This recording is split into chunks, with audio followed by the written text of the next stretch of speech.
What up? Welcome to Homegrown Hustle, where local brilliance takes the center stage. I'm your host, Matt Eichmann. Together, we're about to embark on an inspiring journey. Our community thrives on the wisdom of insightful leaders that are right here in our backyard. And we're bringing their expertise to your ears. Whether you're an aspiring entrepreneur or simply seeking inspiration, this podcast is your guide. Join us every week in celebrating innovation, guidance, and the power to inspire greatness. Let's explore the stories that shape our local business landscape, and together, let's ignite the spark of excellence.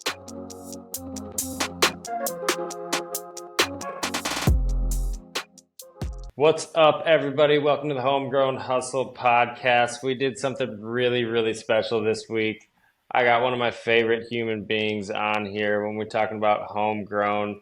This man literally kind of fits the bill. So we got the CEO of Lajaunie's Pest Control, one of the biggest pest control companies in the entire state of Louisiana, grown in the New Orleans market. Awesome human being, and a great friend of mine. Jared, thank you so much for joining us here this morning. Oh man, so excited to be here with you, Matt. Anytime I get to interact with you, man, my day's better. So literally grateful to get to do this. Kind. Super excited. Well, and I get to see you in a couple days too when we visit our buddy out in New York. But yeah, looking forward to that, man. Can't wait. So, all right, let's just dive into it. So, obviously, Jared has been able to scale his business to a point that a lot of people are looking for. And one thing that I really admire about what you're doing currently is like you've done it with your wife for a lot of that time. Obviously, there's been different seasons, but you and your wife are like a power couple within the pest control community. And for our industry, it's like that mom and pop shop is kind of a regular storyline, but the little bit of difference with you is like you're a lot bigger than the little mom and pop shop, you know? Yeah. So tell us how you got there, man. Like start us at like where Lajaunie started. Let's just get it kicked off. Well, January 1st, 2008, which if you remember, the economy was amazing. And so I strategically started when the economic situation was the best. Because 2008, you remember, had the big housing. Yeah. I'm joking. No, man. January 1st, 2008, I kicked it off, just me. I bought a used truck and some used equipment. I actually cashed in my 401k from when I worked at Arkin. I had about 30 grand in that 401k, bought all my stuff, started out my house, one truck, and just kind of got to it, man. And started door knocking, selling, networking, putting signs everywhere. I did all the things, right? B&I, door hangers, door knocking. I cold called. I walked into businesses. I mean, I did all the stuff, and I did it obsessively. Honestly, to be honest, just like in a crazy way. That's when I very first started. That's kind of what we started doing. Because you were fighting for breathing room so much, or because like that's just how you're wired? You know what my mindset? I think about it, man. Is I remember feeling. I know this wasn't true, but I was young and. At the time, that was my life savings. So I kind of had this, we always talk about it, me and you talked about it, but I had a real burn the boats mentality.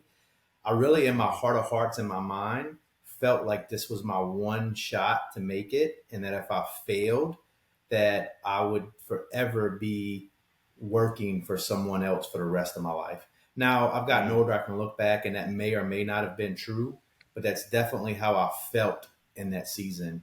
And I totally adopted the burn the boats mentality. I wasn't as familiar. Tell me a little bit about what you mean by that. So, the old burn the boats is, you show up on an island to go to war and you go to war and you burn the boats when you hit the island. And so you cannot retreat onto the boat. So you either win that battle or you die on that island or wherever you're fighting because there are no boats to retreat back to. So I literally had a mindset of, I dedicated obsessively to it with a mindset of, I have no choice but to succeed because anything less is death in my mindset at the time. Yeah. And just full commitment. So like, tell me about like kind of what led to that transition of becoming a business owner. Like what, did you grow up around the entrepreneur type of business, or like So tell my me a little bit parents are about that? entrepreneurs. My parents had a Okay. business. My dad had several growing up that didn't do well, but he ended up owning a business that they did okay with, right? So I had been around Hmm.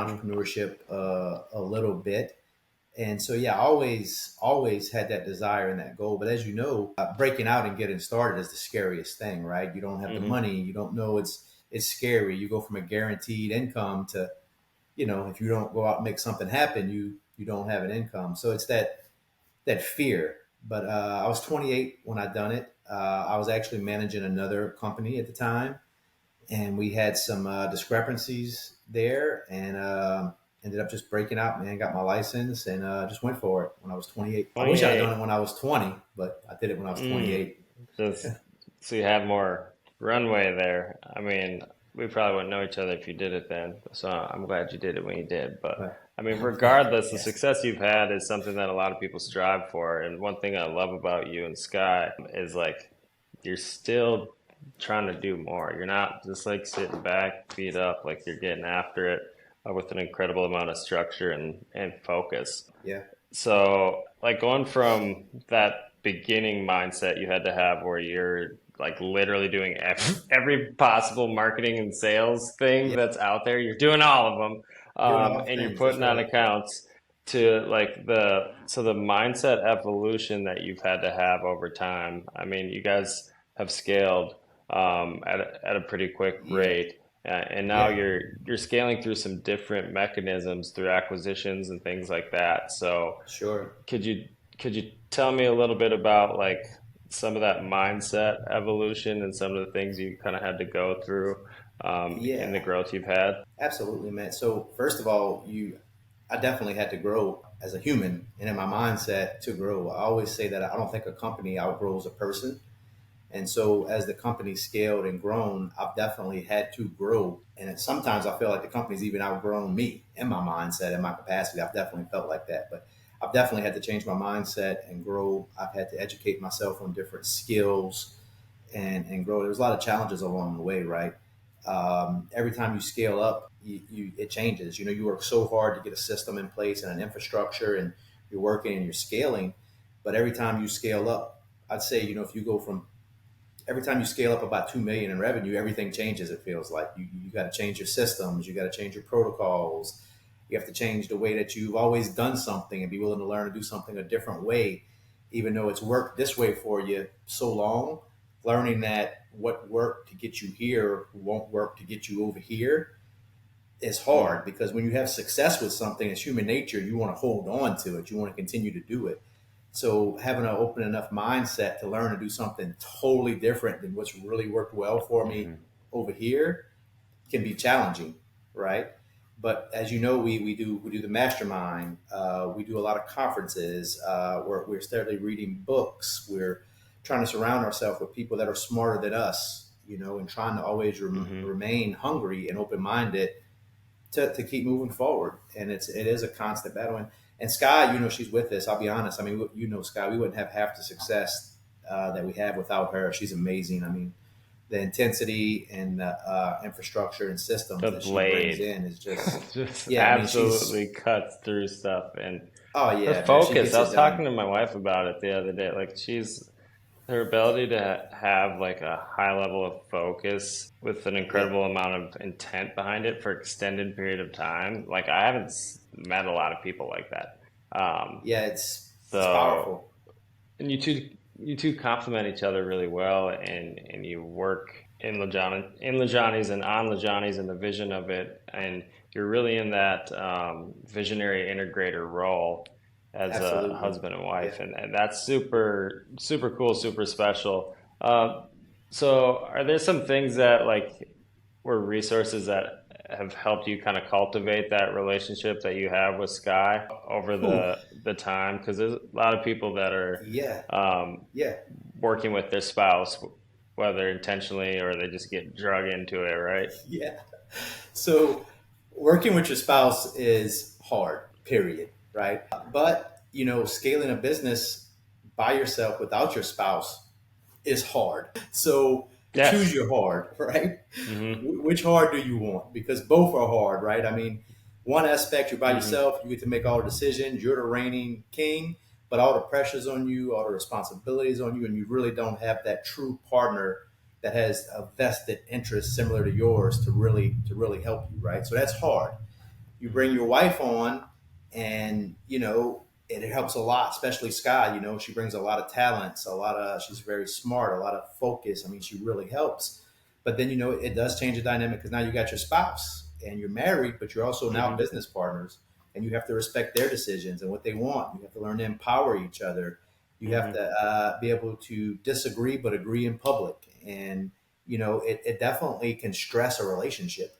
you know but once again, choose your heart. Which one do you want, right? Me personally, it's been challenging at times, but it really has worked out. But we've been very intentional through trial and error about being intentional about our relationship, right?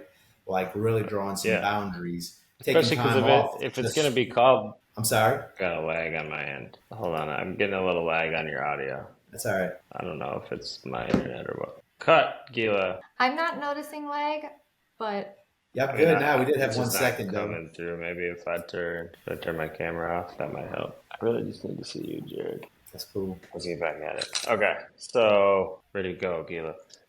So the things that you've done from a business growth standpoint with your wife, obviously you're in front of how many employees you got now? You got like 70, 70 Yeah, like ish? 65 by 65. 65. So, like, tell me a little bit about how you have to like handle that so that you're both coming in as like that uniform front. Because with 65 people at different levels of like relationship with both of you, you don't want anybody getting in and having like a he said, she said type of situation, right? So like, what do Yeah, you yeah, guys you definitely do? can get some of that that good cop bad cop dynamic going. It kind of reminds me Mm-hmm. of like if you have kids where they'll say, "Dad, can I do it?" and they'll be like, "No," then they'll Yes. go ask mom, right, or vice versa. You definitely can. We've Hmm. had that, so we've had to be very clear on Yeah. our communication and what our vision is, and be united in it, Hmm. and yeah, and just be really clear direction. We run off EOS, so we have same page meetings. So we'll meet privately about what we want to communicate and where we're going before we even bring it to our meetings or to our team. And the same, we may disagree in private, but we're always united in front of I'm anybody. still getting audio lag on my Always. end. I was gonna say it's really bad right now. I think it's Is it his. on? Is it on my end? Maybe my internet Your is kind of internet good? lagging. Let's see. I'm showing linked up. Good. Maybe it's my headphones. Maybe lagging. I'm not sure. Maybe. Could you try scooting closer to your camera? Like, That's Sure. good. well, it's a wireless Yeah, headphones it that could he's be. using. It's possible that it would Could affect it. possible. Yeah. On the same Testing. page meeting, I think that's something. Can you hear me? Yeah, I got you. Okay. So I think like that same page meeting concept is something that like a lot of leadership teams could use. Like you don't have to be married to somebody to have that type of conversation because from a leadership standpoint, when you have so much structure like you do, is that something that kind of just you two do, or is that something that the rest of the team is kind of implementing as they're going through No, day so to the day same page is operations? a EOS. It's taught. EOS teaches you to do that with the whole Okay. integrator visionary relationship. It's taught to do that, right? Because if not, we have very different ideals of where we want to go and how we want to get there, and we've done it. We've had, like I said, this is trial and error. You get in front of your leadership team, Mm, and I want to go left, and she wants to go right, and not that we would. Well, we literally have fought. It's happened, right? And it's terrible. You don't want to do it. mm, So we had to, rein it in and make sure we don't do it. Because the worst thing you could do, because we've done it, is not be united on a vision or where we're going or how we even want to get there, and then openly have that debate in front of the team. Because then everybody leaves confused, right? Or yeah. it's just like it's like when mom and dad And fight, right? Nobody likes when mom and dad fight. I mhm. mean, that feels terrible no matter what. And so you really don't want to have that dynamic happening. Definitely. So you touched on EOS a little bit, and that you're one of the companies that I've seen that's like implemented it in a service-based business, and you've had like hella success with it. From what I can tell, I've sat in on a few meetings when we've been down in New Yeah. Orleans at your operation. So the implementation process, what was like the intent behind that? Like if you had to go back to like, yeah, we're gonna do this. Where it So come from? EOS literally stands for the Entrepreneur's Operating System. And the book that they get you to read when you first start is called Traction. And so literally Yeah. for us, we were moving fast, we were doing all kind of stuff, but we were scattered. We could never literally just, get our team united, moving one direction at the same time. It was difficult. So what EOS did is gave us a platform where we could literally document where we were going, assign deadlines, meet and track it, and literally give us focus and traction and move in one direction until you actually had a platform where you actually wrote it down, met every week, talked about it, set deadlines, and held people accountable. Because then you get to dos in EOS. So you have this to do. This is Mm-hmm. your project. You have this deadline. This is why we're doing it. This is where we're going. If it's Mm-hmm. written down and documented, it really gives you traction. It brings structure to the whole team to kind of, instead of shotgun approach, you really do get that laser beam and everybody rowing in one direction. And I'm sure there's other For systems to sure. do it, but we didn't have any system. Mm-hmm. And so EOS just was a system that allowed us to kind of to do that. For me So personally, we have. was there like a revenue size or like a head count where like it was really necessary, or like where was your I business don't kind of at remember the that point? exact revenue or head count of when we done it. Sky would probably be able to tell you exactly if you Yeah, had to the hilarious. penny and exact employee count of the day, time, and year. But I don't remember that. But I do remember that it was necessary to do something. I remember that. Like we were Hmm. good, doing good, but we were all over the place, right? We needed something to rein it. Really, I think they wanted to rein me in more than anything, to be honest, Hmm. because I was wanting to do a lot of projects, move into a lot of markets, add new service lines. I'm that guy, right? I'm always looking for that next big thing, that shiny thing, which can be great, but it's hard to get momentum and traction into one thing if I'm always doing a new thing. And I get excited about doing new things, and there's a place and time for that. But sometimes I would lead us and distract us in other things when it probably was more beneficial for the team to stay focused on this till we had it in perfection. You know what I mean? Hmm. And so I hated Yeah, EOS from the absolutely. beginning because it kind of boxed me in. I hated it. I still don't really love it, to be honest with Yeah, you. feel trapped, get But like claustrophobic. yeah, exactly. I'm like, I don't even. This sucks. But I also have enough wisdom to see that it's good and it works. And Hmm. most people like it. Sky loves it. Most of your data driven people will love it. Your integrators love it. Most visionaries don't like it, but if you're a visionary, you probably need it more than anybody else to have that Hmm. structure around you. That's Like awesome. you would So probably benefit greatly from, because I know you're a visionary guy. I'm sure that would help you greatly, honestly. So I'm told. I mean, we run a lot of the structure of EOS. Like we don't call it that, but we do handle a lot of things that way internally. I'm sure as we scale, it's going to become more and more of a focus because that communication is so important. Um, Communications what's key, so and having it written down and everybody reading it, that becomes yeah, important. and then training it because you hire new people, and it's like this whole Yep. thing, right? It's Yep. called owning and running a business. So tell me a little bit about like kind of how your business has grown. People from up in our area, they think Louisiana, that's like all New Orleans. New Orleans is the entire state of Louisiana. Yeah. But in reality, like it's a pretty big state and there's like really segmented type of populations out there, right? That's Obviously our correct. podcast is typically more focused on the hyperlocal audience here in the Twin Cities, because Hmm. that's where everybody's from except for you. Sure. Like educate us a little bit on like that growth and then like some of the geography, Yeah. and maybe like that second branch. Like what'd you learn when you added that second branch? Stuff like that. Well, so first of all, I started in what's called Bayou Country because that's where I lived. And I always have had to do it again. I'd ran some demographics and started in New Orleans from day one, but I didn't. So we grew in what's called the Bayou area, or like Thibodeau Homa area, more rural, and that's where we started. And we grew from there. And then we're probably 5 or 6 years in. I went into New Orleans, and New Orleans is now becoming our biggest branch, our biggest market over time. It's starting to slowly overtake my original branch. Um, I learned that going into new markets is hard, It takes longer to have success than you think it will, and it's always more expensive than you think it'll be. That's what I learned by going into new markets. But I also learned that it's if you want to have growth, it's necessary. You can't just stay where you at. I also would say you don't want to start going into new markets until you have a lot of good market share in one market. And if my team heard me saying that, they'd laugh because I could be preaching to myself because I don't do what I say. I've guess learned from experience because I've gone into new markets. Right now we're in the Bayou region. We're in New Orleans. We have a branch in Baton Rouge. We have a branch on the North Shore in Slidell, and here very soon we're fixing to go into Mississippi. So we're constantly pushing the limits and growing, but we've gotten much better at doing it and how we do it now. The hardest one was the first one when we went into New Orleans because we were doing it without ever having done it from scratch, and we literally ran it from Thibodeau. So New Orleans is, hour and a half away. So for probably 2 or 3 years, I literally drove every day from Thibodeau to New Orleans back and forth, running it like that. Probably 3 years before I even put a physical location out there. Mm, that's pretty gnarly.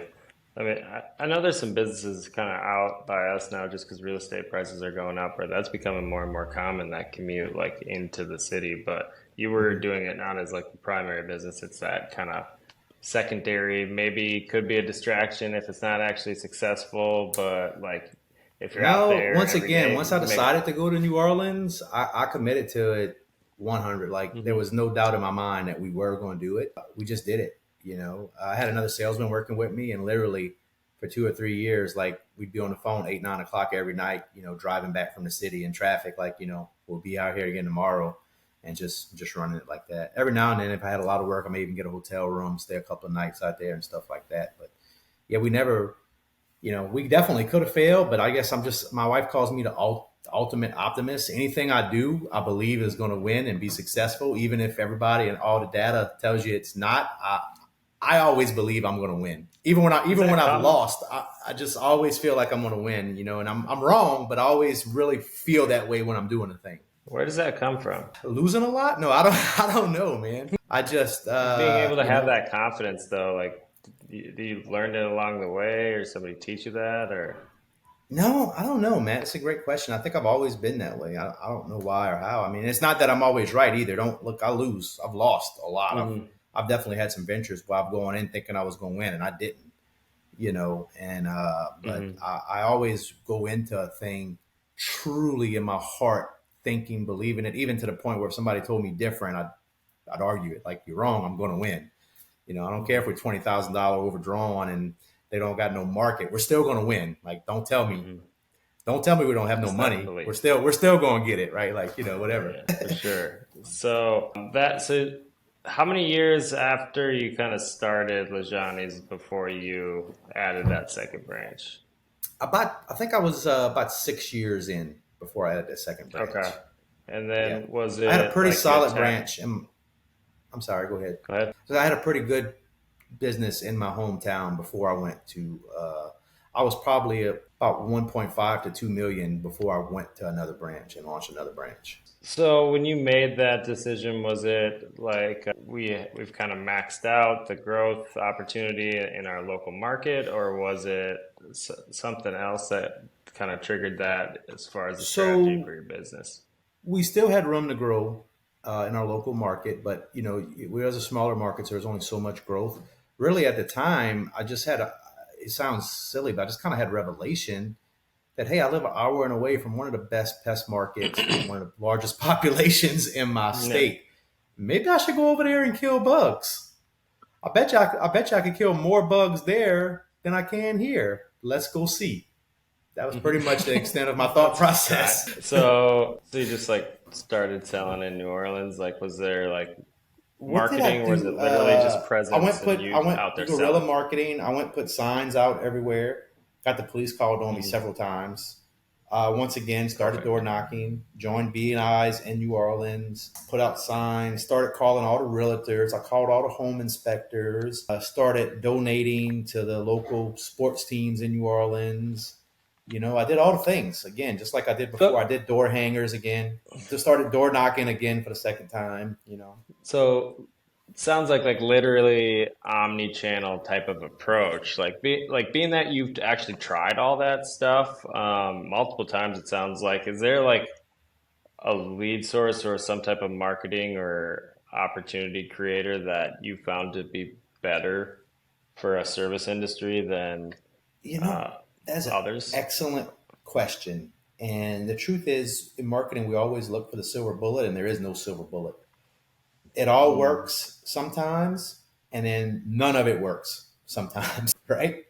But every hmm market, every neighborhood, every nuance can be different. And you really don't know what works in an area or even for a service until you try it. I can say this, now today, I think everybody would agree the most relevant bang for your buck in marketing is going to be on the digital, right? Really, really digging into that digital, doing what you're doing right here, doing media, connecting to the community, digging in, learning SEO, and really digging into your digital marketing. If you're not figuring out digital marketing and business in general today, I mean, that's where it's at. I don't, we did billboards over the years, TVs, and I think all that's great. It all has its place, but for sure, the most bang for your buck today is going to be on the internet. Basically, at the end of the day, when somebody needs a service, they're going to Google it, and if you're not there, you're probably not getting it. At this point, I think all the other marketing is great, but it's more branding and top of mind than actual real conversion into dollars, right? So they say somebody has to hmm see something. I think it used to be 12, now I think it's 20 times before they remember it. So not only do I want to be the first one they see when they Google, but what if they never heard of you before? They don't know who you are. They still may not choose you. So not only do I want them to see me and be first, but I want them to say, "Oh yeah, I've seen that guy from a billboard or a van," because they have to feel like comfortable enough to know who you are, and they still won't click on you. So I think it takes all those things working together for you to actually get that click in that phone call. I think most companies probably, if they really knew how much that phone call costs, would be surprised. To get that phone to ring for one customer to call you is probably the most expensive thing in your company if you're doing it. I mean, it's expensive. In a A lot of lot, a lot markets, of right? But a lot of work goes into making that phone ring. so we better answer the phone. And it's like that necessary evil that like early on in business, like you're taking whatever that like you're literally anything that comes in, I'm going to take it, I'm going to do it, I'm going to sell something. And then at some Yep, point, there's like this evolution where, okay, I need to sell the right things because like I have enough and I'm right. creating structure. That's Um, right. After that, like now you start to build what you think is structure, and then maybe there's like breakdowns that happen, right? Like that team organization that you have to create and the management, like that becomes the new problem. So you've done what a lot of people probably never will, but like you've gone through those stages of evolution.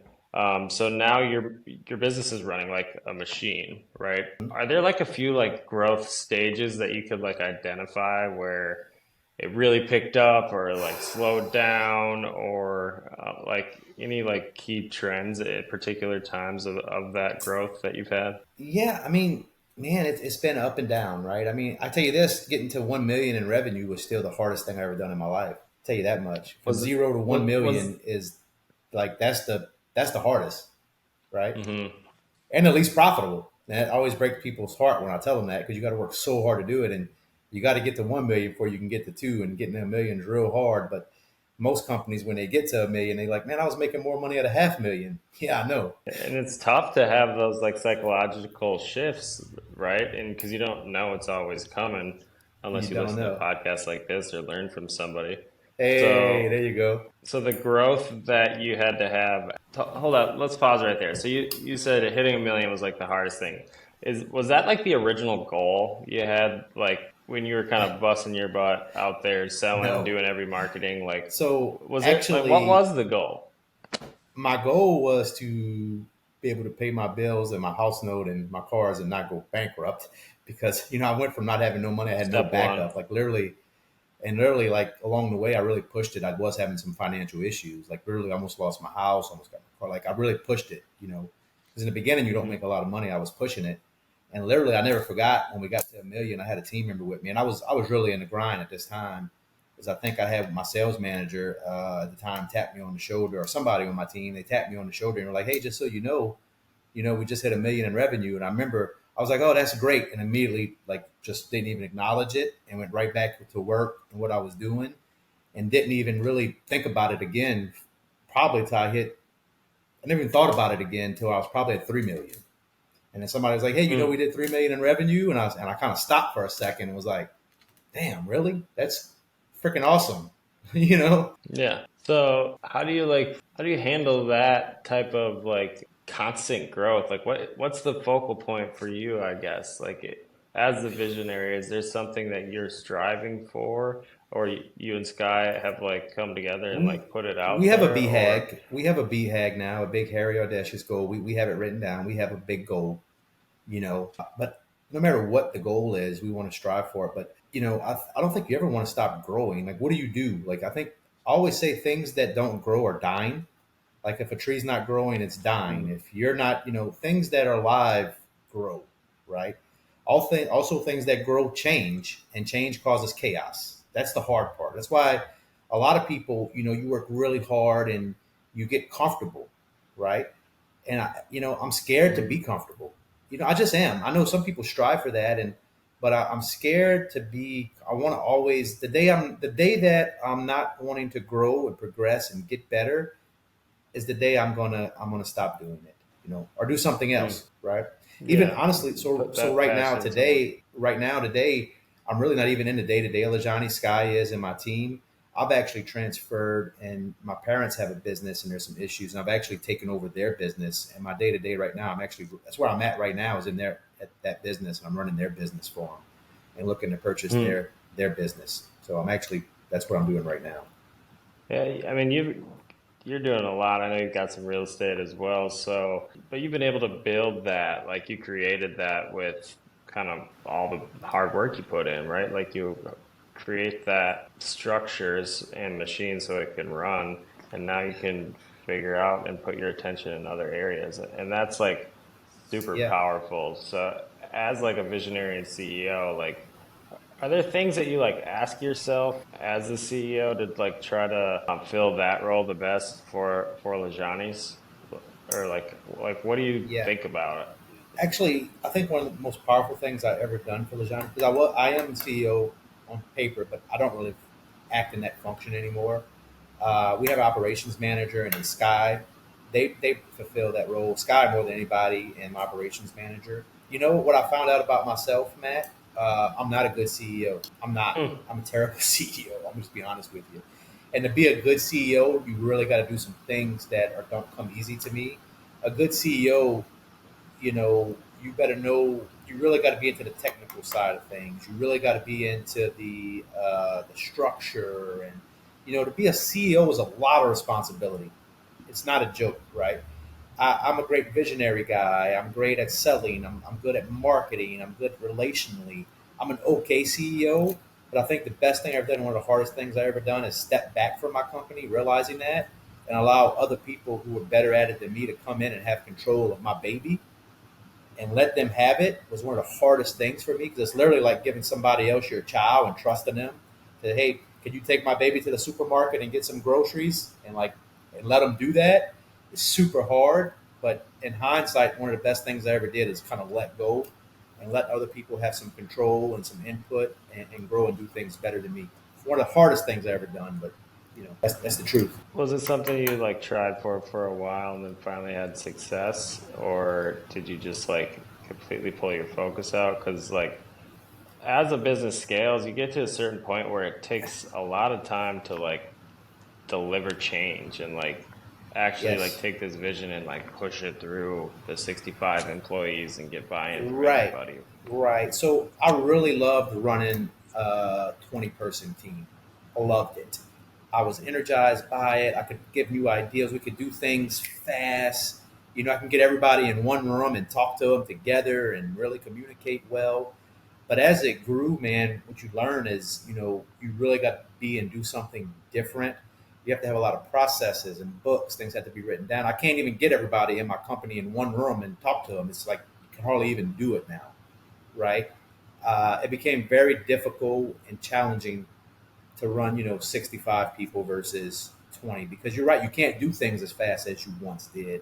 It goes from like turning a crew boat to like a ship. And it's a lot more process and a lot more thought, and also when a lot more dangerous to turn a ship. You mess up turning a ship, people get hurt. You know, Hmm. if you got a It's a small model boat, ship. you could turn that thing whichever way you want. And so I like growing fast and moving fast and implementing new ideals, and that energizes me. But as the company gets bigger, I just wasn't, not that I couldn't do it, but I just wasn't enjoying it as much, and I wasn't the best person to be doing it. As it got larger. That's wise though, and that's something a lot of people couldn't realize to like do It, that. it So was it was hard for me to come to. Trust me, that wasn't just that was a hard. Basically, you have to admit to yourself that you're not the best one to run your own company. That you grew from nothing, and it's a hard thing to do, yeah, that's right? tough, man. It really is. It's one of my fears, but I mean, we might get Yeah, there at it's some point scary. It too. should be. It's very scary. Hmm.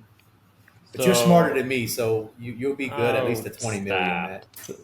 So, question for you. I know you talk with a lot of other like driven young entrepreneurs, business owners. Are there like some themes or threads that you've seen from like the like uber successful business owners, CEOs, people trying to scale some type of service business? Yeah, I think the most common thread I see from the people. I mean, it's not a secret. We treat it like a secret, but man, the people that really scale fast and really have a lot of success, they don't talk about this, but those people are obsessive, compulsive about their work. They balance is a myth. So, the balance is you can have it all. I can have, and we should be the perfect father. We should be that family man. But to really break through and have that success, what people don't talk about is you pay a price. There's a price to be paid, and there's a season at least where you need to really become super focused on what you're doing to a point of obsession. And everybody I've seen really scale and do big at one season has that period where they like, you know, not that they're a bad father or a bad husband, but that business is coming first. My grind is like, and the family knows it. Like, this is what we're doing. I'm not going to be at every baseball game. I'm going to be tired when I get home. This is what I'm doing for this season. And it costs something, and it's hard. And most people sometimes, the ones that are willing to work that hard and pay that price and make that sacrifice, end up having the most success. The trouble is, define your own success, and you do have to step out of that mode at some point, or you won't have a wife and kids, and you Yeah, won't be you'll lose married, and everything. you'll lose everything. And what is it to get to the top of the mountain, look around, be by yourself? So you can't live there forever, but you have to go there for a season to break through. And a lot of people do, and they have a lot of success. And some people, I don't want to say, but they try to really balance it all and always only have mediocrity at everything and never really break through in greatness to one thing. Does that make sense? Yeah, I mean, it's like having 15 pitches as a pitcher. You can have a bunch of like really average pitches or like three like super good ones. So like Yeah, I that type of guess. analogy. But so with the business and then the personal life, there's like this dynamic, and I'd like to get your thoughts on it on how like that you said earlier, the business is your baby. So Yeah, like there's all this emotion and passion that we pour into this, right? And then at some yeah, point there has to be this like psychotic break where like the business becomes disassociated from the the business owner, the entrepreneur at like that emotional level. yeah, Um, it's kind of tied almost around like the money because that's such of a driver. But yes. talk on that a little bit because I'd like to get your thoughts because you've kind of gone through it at a few different stages. Like the emotional connection, like taking Yeah, identity of the that company, like your emotional identity's wrapped up connection in and what you do. kinda, yeah, and like it being so emotionally driven, and then at some point there's a Yeah, shift to where the logic has to drive decision right. making, and it can't just be instinct. Yeah, so it's good to be king, you know, but heavy is the head that wears the crown, right? You do get emotional. You do tie your identity up into it. But, I always see these guys that have a lot of success, but they're, 50, 60 years old and they're still working in their business. They're still showing up and not just running it, but having to work in it every day. And we get so tied up to it, and we've done it for so long, we get to thinking that the way we've done it, or that you really get to thinking that this business can't run without me. And when you get to thinking that, that's going to be true. I mean, first of all, if that's what you really think, that your business or nobody else can do what you do in your business, well, then guess what? You're right. Nobody else can run your business and nobody else can do what you do in your business. You're absolutely right. So you have to be willing to let yourself believe that, the business can run without you. You can trust other people. Other people can do things successfully. I don't know if anybody will ever do it as good or the way that you really will do it. And I'm not saying accept mediocrity in your business, but you do have to be willing to accept that people are going to do things different than you would do it. And although it may be frustrating, you have to allow them to do different things and make different decisions than maybe you would, or you'll always have to be there doing what you think is best to be done. Did I answer your Everyone's gonna be question? Is that frustrated. Yeah, 100%, man. Like, but it's hard, bro. Like I it had is like an hard. epiphany. Like there was like a point where I realized as I was trying to go through that, like we need you to do this because I can't do it all anymore. That trust, Right. the transfer of trust, it created like this level of like discontent and like wasn't happy because like I wanted it done here. I had an expectation that wasn't fair because they probably couldn't do it at that Well, level. your Now everybody's expectation is upset. that your expectation is that they were going to do it the way that you would do it. Nobody is going to do it the way that you're going to do it. I mean, so sorry, they're just not. Hmm. Nor honestly, this is the hard fact. Nobody's going to care as much as you care. They just won't, man. I'm sorry, Hmm. they just won't. But you still have to be able to relinquish some trust. And where it really gets hard is you trust somebody like that, you step out on that limb and they totally F up and make you some real big headaches and some real big problems, right? And then you're almost like, see, I told you, nobody else could do it, and it just really blew up in my face. And then standing back up next week and doing it all over again and trusting somebody else anyway, after you were just immensely disappointed when you stepped out on a limb. And then continuing to do that until you get the right people doing the right things over and over again. It's like an emotional roller coaster. So I think with like the trust part is part of it, but like yeah, y'all have like done like from an accountability and like setting expectations for your employees. Like there's an Yes. incredible amount of detail there, and obviously it takes Today, time not always, to but get there. today we have that, but we didn't Yeah. always have that. So how like walk me through like some of the I had to trust people to help me do that to even get that in the first place. yeah. So can you walk me through like some of the thought processes that you guys like go through or had to go through initially to like get some of these like, okay, we expect this amount of stops and then this is going to Yeah. generate. So at this point, we're so KPI and data driven and detail Hmm. oriented. It's nuts. I mean, we have an org chart. We have job descriptions for every single person with written out details of exactly what their job is, with training on every detail of what their job is and what's expected of them. We have written details of what a good job looks like, what a bad job looks like. We have a growth track, planned out that we show them. We have a whole HR department. We hold accountability. Even at our very hiring now, the way that we hire, we recruit, we do a personality test and we even have gotten to where we know which employees fit the best personality for our company and even mirror those personalities before we hire them. We have an immensely, technical training program with videos and ride-alongs with actual sheets where we check off and the managers have to sign off on each process. We have SOPs, like we have all this stuff we never had before. And it takes that to have this, to move forward and be professional. And, ultimately it's the customer getting the type of service that they deserve, right? It takes a lot to hold that many people accountable and move forward and be excellent. So we don't want to be mediocre.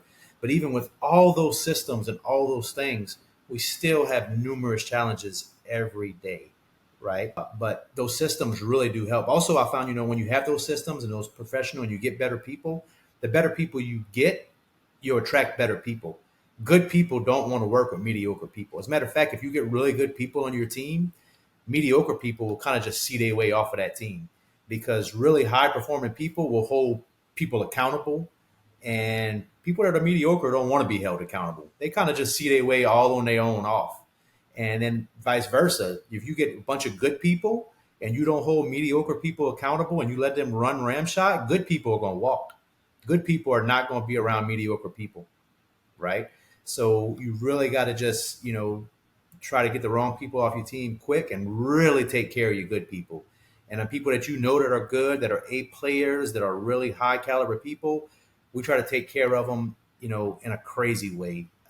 Like in any way, like as far as like working with them or pay or personal or vacation or bonuses or even sending them on cruises. We've sent our employees on cruises before. Like we're really data driven and hold a hard line of accountability.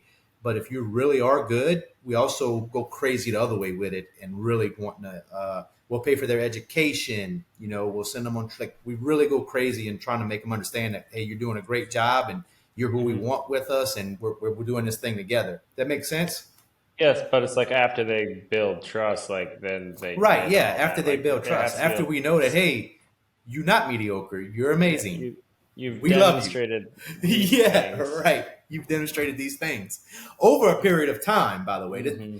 This isn't like 6 months in, this ain't happening. Right. Like this is proven high character, Hmm. high A players. Yeah. Absolutely. So, being that you are like one of the most like definitive visionaries I know, and we're both in the pest control industry, I'm gonna hit you with a few like kind of pest control questions here. Yeah, go So, for it. like with pest control, at like where do you kind of see some of the trends or the changes in the industry going here in the next like 5 to 10 years? Like, what are some of your That's an thoughts excellent there? question. I don't know, but it's going to change. I tell you what, it's going to get more difficult for the small competitors to compete. I do believe that. I believe that I know it's a buzzword and everybody talks about it. And I don't have a good understand, but AI is going to change our industry in the next 5 to 10 years. Not just our industry, but all industries. So the rumor that I've heard, I'll say it's a rumor or what I've heard kicked around that could be the future of pest control is all the big companies have rolled up. Most companies, right? Companies our size, very few of us are left, Matt. Like me and you are Hmm. unicorns out here right now. Badass unicorns. Badass unicorns, right? But so there's like big companies and small companies. Like there's not a lot of Hmm. companies are like us out here, really. So I think the future could be what they're trying to push. I think is they've tried to push legislation that's going to make it to where calendar applications are not allowed in the industry anymore. So I think some of these big companies have some proprietary AI technology, and it'll be so good that they'll be able to tell you that a problem either exists or is going to exist at your house before a bug even happens. So that's like traps, cameras, just some real amazing AI technology. And you'll have to be able to document that there was a problem before you can even go spray a house.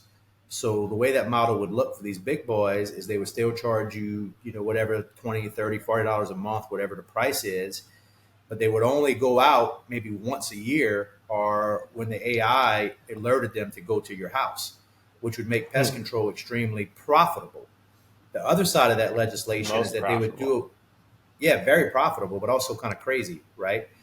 It'd be almost be like a water company or energy company, because the other side of that they're saying is if they push that legislation through, they're also going to kill the DIY market. So you won't be able to go to Home Depot or Lowe's. You won't be able to buy any type of pesticides. You'll only be able to get pest control services from a professional with documentation to actually have treatment done. So that's I think why some people speculate that in our industry, a lot of these big companies are paying these huge multiples for these companies, because if that does come to pass, you basically become like a commodity.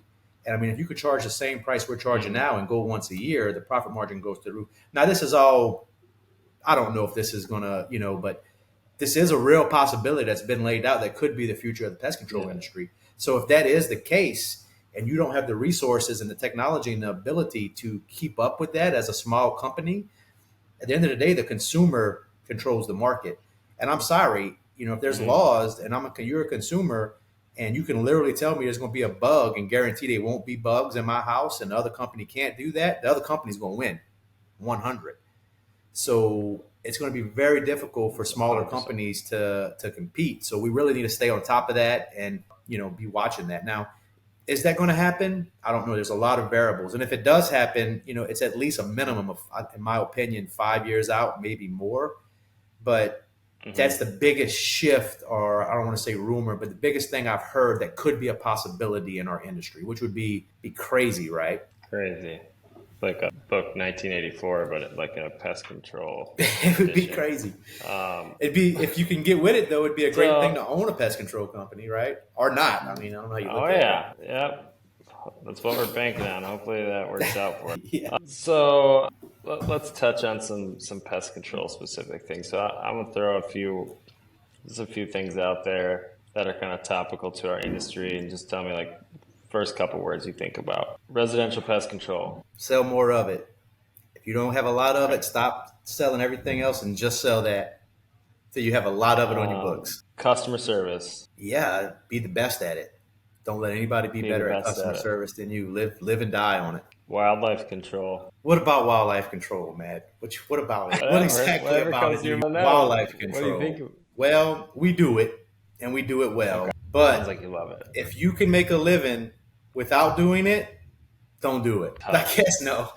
I'm being tough Not on easy. wildlife. No, I love wildlife. We do it, but it's definitely one of the more difficult parts of our industry, especially to do it well. Listen, just because you can do pest control good, don't go out here thinking that you can be a great wildlife company.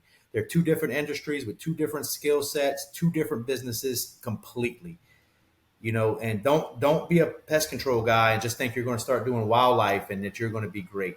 If you're going to go into wildlife, make sure you understand what you're getting into, and that is not pest control. It's two different things. So just be clear on that. What But are wildlife is a great industry, though. It's a great industry, but it's not pest yeah. control. So what are like some of the misconceptions that pest control people have like about like adding wildlife? I think they think it's going to be easy, that it can be an easy add-on, quick money, that they can go out there with some caulk and some mesh and go be a wildlife company, which I think just hurts the wildlife industry really, because now people start to think that's what a wildlife company is and what they do. They go out there and I'm getting me on a soapbox. They'll charge cheap prices and go out there with some caulk and they call themselves a wildlife company. You're not a wildlife company. At best, you're an IPM company, right? Hmm. You're doing IPM, which good for you. You should be doing IPM. Sweet. You're helping deter maybe, but you're not a wildlife company, right? You're not stopping a family of coons from getting in this house. You're not doing bat removal. You're not doing metal work. You're not, you're not a wildlife company. Stop it. Either do pest control and advertise IPM and maybe wildlife deterrent. I don't know what you call it, but either be a wildlife company or don't be a wildlife. That's I feel like you wisdom, baited me man. into this conversation, No, but I'm just asking questions, man. That's all I do here. Just asking questions. I know from experience how difficult that is. Um, yeah, I was obsessive about like the learning and developing that, and that's why we've been able to kind of get to where we're at. But like, yeah. I Well, think on like, you go ahead. helped me along the way so much. I mean, honestly, not to, but you have one of the best wildlife programs in the country at this point. I mean, what you're able to do in wildlife, I mean, is amazing. You're one of the most professional wildlife companies out there by far, not just in Thank your you. area, but in the country. And I know Thank a you. lot of people in the country. You're one of the best out there by far, technically for sure. Thank you. I mean, my team is amazing, man. They're continuing to get better, talking about it every single day too. And we're really Yeah. like building that structure to be able to scale it. So I'm super excited about that. And thanks for your kind words, Jared. You're such a great guy, but I know you don't throw stuff around like that lightly. So No. that does mean a lot to me. Um, within the wildlife control, I know there's a lot of pest control guys that listen to this podcast. Is there some advice you'd give to somebody who is either forced to enter the wildlife market or kind of So like they want to learn about it type of deal? Like, yeah, so if you do want to go into wildlife, it's good. It's a good service, right? But join the is it NACOA that join uh, NACOA, learn, really really do it right. Be professional in anything that you do. And I know, like in your market, you almost don't have a choice but to do wildlife, right? If you got snow, if you got winter, you need, some markets it just makes sense go into wildlife. Um, mhm. I went into wildlife. It's been good to us. We're really good at it. But I went into it kind of naively. In hindsight, and I'm going to continue to grow that and get better, and we're 100% committed. Don't get me wrong. But if I knew then what I know now in my market, I probably wouldn't have gone into wildlife because Mhm. I was naive going in, and it is a totally separate company with totally separate set of skills. It's marketed differently. It is a different business, and it's a harder business than pest control. So if you're in a market where you have pest control 12 months out the year, man, yeah, it's really be cautious on going into wildlife or not. You really don't need to. You in your northern markets, you probably do need to do it. Like it's smart to do it in your We northern got a lot of markets. free time. Yeah, so I mean, do it, but don't do it lightly. Do it right. Really educate yourself. Go to the classes. Don't for like don't half-ass it. Do it. Do it Okay. right. Take the classes. Learn to do the metal bending. Like So it sounds be like professional. don't learn it from a pest control guy. Don't learn it from a pest control guy. Okay. Right? Just don't. That makes a lot of sense. Call I Matt mean, Eichmann. there's He'll tell you. He'll teach you how to do it. no, call Jared You and don't call he can me. work. Don't call me with that. No, we're always happy to help though. Like Yeah. obviously anyone Call that's Seth. He'll tell him how to do it. Seth will put him Seth right on track Garber, with that wildlife.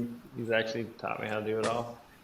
There you go. So right now, like in your business, you've got a few different things going on, but we've covered a lot there. And one thing I know about you, Jared, is you ask like a lot of really good questions. Um, so I just wanted to see like if you had any questions or any topics like you wanted to chop it up with me on before we wrap up here. Yeah, I really appreciate that, Matt. I guess this right here, man, this Homegrown Hustle podcast, man, how's this been for you? Like, has this helped your business or your like your reputation in the community, or has this really given you an opportunity to connect and learn with other people? How's this podcast? Like, how's this been for you? The journey of it. That's a great question. So I've learned an incredible amount. One thing that I've learned is that learning with other business owners and business professionals and hearing their stories, like it brings me a lot of energy. And there's a Yeah. lot of like similarities or correlations that I can see from other people into my business. But like it all started from really just like a desire to give back to a community that's helped me grow my business. I've had a lot of support from local business owners. I know a lot of people in the local community that what like whether it's direct to me or downline, like they've helped me grow my business, and I'm incredibly grateful for that. And I believe as business owners, we have an obligation to give back. So that's kind of what we're trying to do here is really build a community of people that are bought into learning and a desire for growth. Because I think when we can all do that and learn from each other's experiences, we can really accelerate the quality of our businesses and the growth of our businesses as a whole, Yeah. especially from an Yeah. innovative standpoint. So we're like 40 episodes in now. Still feel like we got a little echo, especially when people don't come into the studio like we ask them to. Just kidding. But I'm just incredibly I mean, I grateful, could have flew to man. Minnesota, man. You could have said less. I love Well, that. I mean, come on up We here. jumped on a We'll plane. reshoot this bad boy. All right. But I mean, in reality, what I've found is like each story We'll is literally be unique. together next week. We could have postponed it and literally did it in New York. We might have to do that just because I hear myself right now in my head and it's annoying. But we might just have two episodes, episode one, episode two. We might like start a thing. It's Um, whatever, man. but I completely lost track what I was trying to say there. This is perfect. So overall, like the community we're building, like it's grown a lot faster than I thought. As far as my business goes, it's really created a lot of new conversations. Just because, like as business owners, we have to be engaged in learning to be part of a growing company and have a like be a driver there. So if I can provide even like one thing to somebody out there, I think I'm giving back and like impacting Yeah, no everything doubt. on a deeper level. So and that's what it's all Good deal, about man. is like learning creates opportunities, opportunities create like new cool things, and like when you create opportunities for people, it's one of the most rewarding things Yes, I I've love been it. able That's to right. experience. So Yes, that's sir. what I love drives it. me, and we're still going with this. I don't see it ended anytime soon. It's been like really hyper local, but as we grow, I mean, there's a good chance it'll grow outside of just being that local audience. But right now, we're just trying to give back to this local community that's like really helped Abracadabra out. Um, Yeah. I know the because pest we're just control communities support you. I mean, I know a lot of people in our industry are starting to listen to it, and that's awesome. yeah, and we appreciate everybody listening. Thanks for asking that question. What else you got for me, Jerry? We got a few more minutes here. No, man, that's it, man. How's business in general? How y'all rocking and rolling out there, or We're what? blessed, like always going forward, really just getting started. Our team is like amazing from a culture, so that has really helped everybody like start engaging in that growth. I was kind of just talking about in the community, they're like doing it as a team, and for me, like That's that's one awesome. of the most inspiring things. Where like now, like these things we talk about, like I'm seeing other people like doing them and also like helping their peers improve. And it's super cool, like observing that happen in your business without you necessarily having to direct it. Yeah, I love this stuff, dude. I absolutely love business, like being a business owner. I love talking yeah, about business, and that's why this is such an yeah. easy thing for us. But I know I enjoy this, man. This is cool. I really do appreciate you letting me get on here with you yeah, today. I learn the most from like interactions like this. I can learn from books and YouTube videos and all that, but when I can get some dialogue and have questions answered quickly, and I think a lot of people are like this. That's why they go and talk to grandma and grandpa about stuff that's going on. But like those instant solutions, I feel like they allow my brain to like keep going down the thought process. But anyway, I digress. So it's something we should probably wrap up right now. I do just got one more question for you, J Dog. Yeah.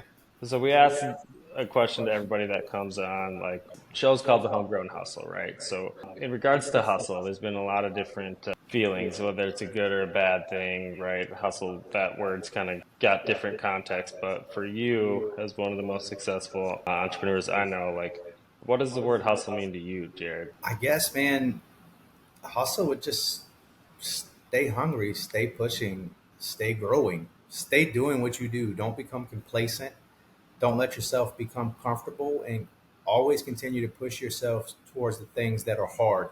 It's the definition of hustle: getting hard things done. Keep doing it. Don't stop doing it. Yeah, choose your hard, right? It's going to be hard regardless. It's gonna be So, hard. um, So choose it. all the way back to the beginning, like choosing that hard. I love that, Jared. Yeah. Well, Jared Lajaunie, everybody, this man's amazing. Very inspirational individual. Feel free to watch out for him. Jared, what's the best way for somebody to reach out to you or Lajaunie's if they got any Uh, questions for you? email, man. Jarrett, thepestguy@gmail.com. Easy enough. All right. Well, thanks for joining the Homegrown Hustle, everybody. Feel free to check us out on Facebook, like us on Spotify. Obviously, this is all free content that we give out, but any support you can give back to us truly does mean a lot. Jared, thanks again for coming on, man. I really appreciate your time. Can't wait to see you next week. Thank you, Matt. Appreciate it, man. Can't wait to see you. Thanks again for joining us on Homegrown Hustle. Our local business community thrives because of the brilliant leaders right here in our backyard. And it's been an absolute privilege to provide them with a platform to share their invaluable expertise. Stay tuned for more insight, wisdom, and inspiration from our local business champions. Don't forget to subscribe, rate, and review us on your favorite podcast platform. Together, we'll continue to nurture and expand our homegrown success stories. Matt Eichmann signing off until our next insightful episode.